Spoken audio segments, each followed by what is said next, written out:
Um, Hello everyone. Oh wait, coffee first. Oh, hi.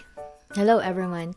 I just want to share my testimony as my first ever video, and I felt like that I really help you guys get to know who I am and how I even came to know who was God.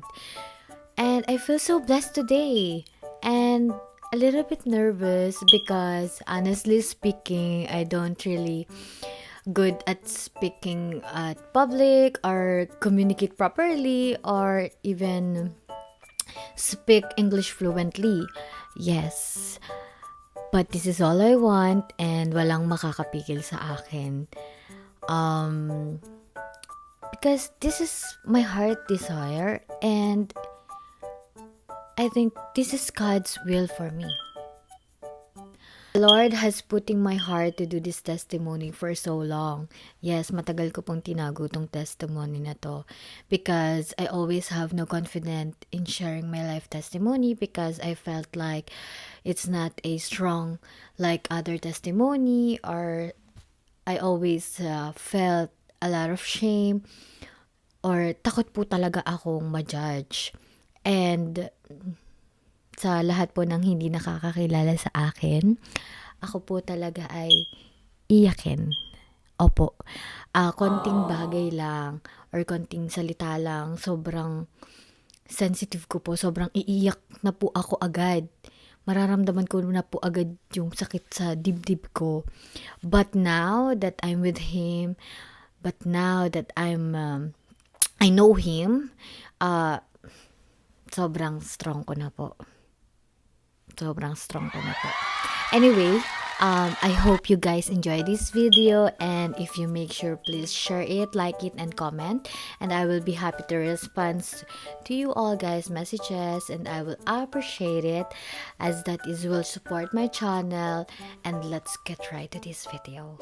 I encountered God way back, I think I'm first year high school, and I have a childhood friend who invited me to go church. Kasi naalala ko po, sa barangay lang po namin yung church na yon, kaya easy to go lang po talaga. But honestly, ayoko po talagang sumama. Kasi for me, hindi siya cool. Ang corny-corny.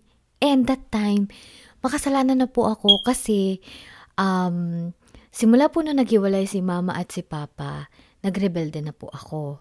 Marami na po akong kasamaang ginagawa that time. And so yun, dahil kaibigan ko nga siya and a family friend na din po namin siya kasi yung mami niya po is best friend ng mama ko.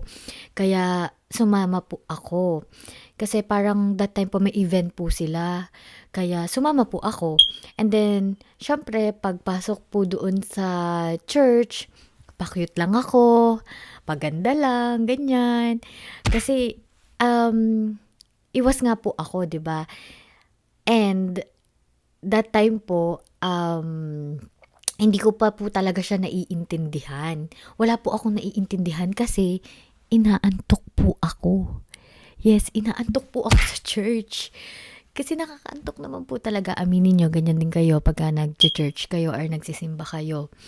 Hindi ko po namamalayan na palagi na po ako sumasama sa kanya sa church. Alam niyo po yung feeling na kahit hindi mo kasi naiintindihan, parang tina-touch ni Lord yung heart mo. Talagang parang gumagawa siya ng way para maintindihan mo. And may isang bagay po ako na hindi makakalimutan doon sa church na yon, na nag-skit movie po kami, nag-skit movie stage po kami, and isa po ako sa napili, nagaganap. At yung gaganapan ko po is isang batang rebelde, which is in true life naman po talaga, na ako po naman talaga is rebelding bata. So, excited po ako, kahit hindi ko po talaga nagigets kung ano yung gagawin namin that time. But, nung nag-start na po kami mag-practice, siguro nakailang practice po kami bago ko naintindihan at bago ko na-gets yung flow ng story ng skit. Ngayon, hindi ko po makakalimutan that time kung paano ko na-feel yung presence ni Lord. Sobrang sobrang naramdaman ko po talaga yung presence ni Lord that time. Kasi nung una pong practice namin, nung una pong ginagawa namin yun, hindi ko siya maramdaman. Hindi ko po talaga alam kung bakit. Pero yung iba pong kasamahan ko, mga nag-iiyakan na, mga sobrang dalang-dala na po dun sa story.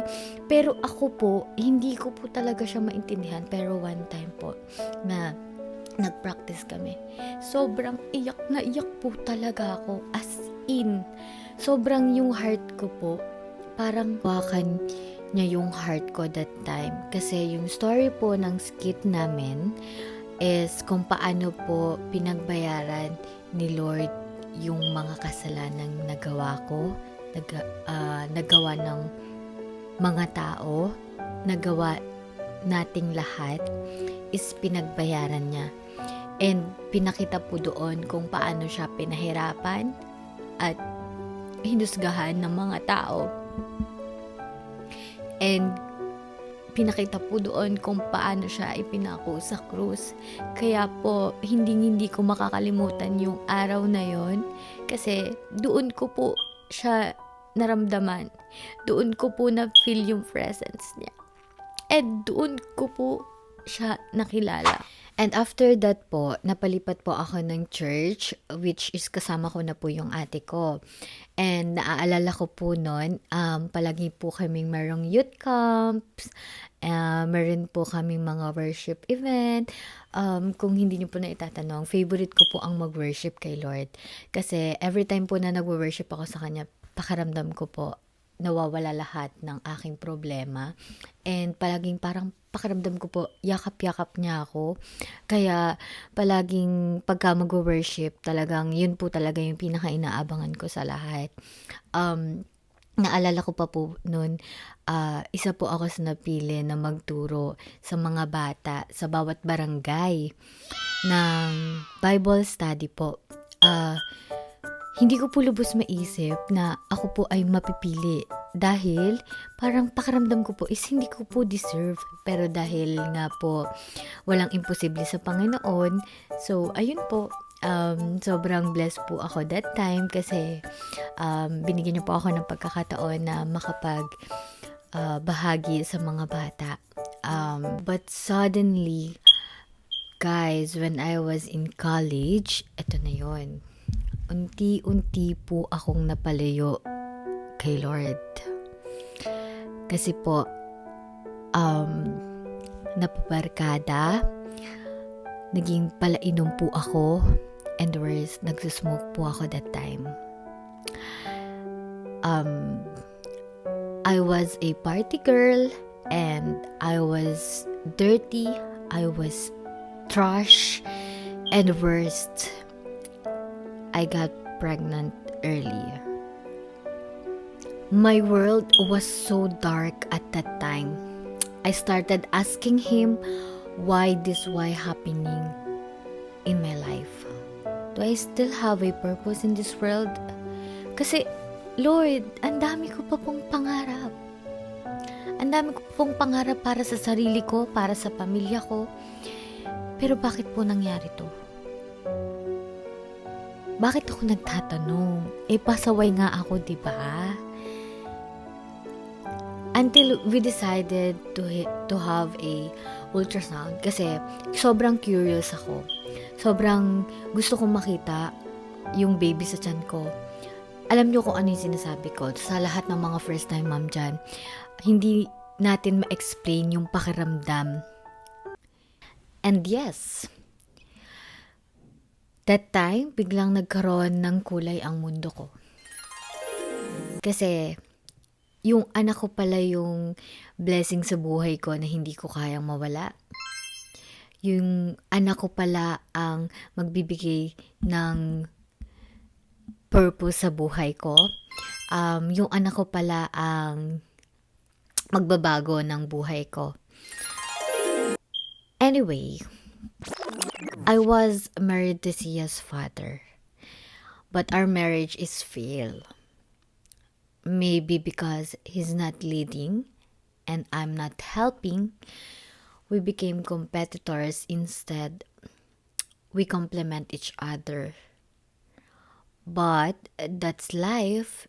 Everything happens for a reason. John 13 verse 7, you do not realize now what I'm doing, but later you will understand. No matter what I'm going through in life, no matter who left me, no matter who hurt me, no matter who rejected me, I know that I'm accepted, I'm loved, and I'm valued because Jesus loves me. God is so graceful and merciful. You can live with Him. And that's how much He loves you. So don't ever feel that you're worthless. Don't ever feel that you're nothing to offer. Or don't feel that you're just here on earth for nothing. Because each and every one of us has a purpose. Accept Jesus Christ as our Lord and Savior. Because,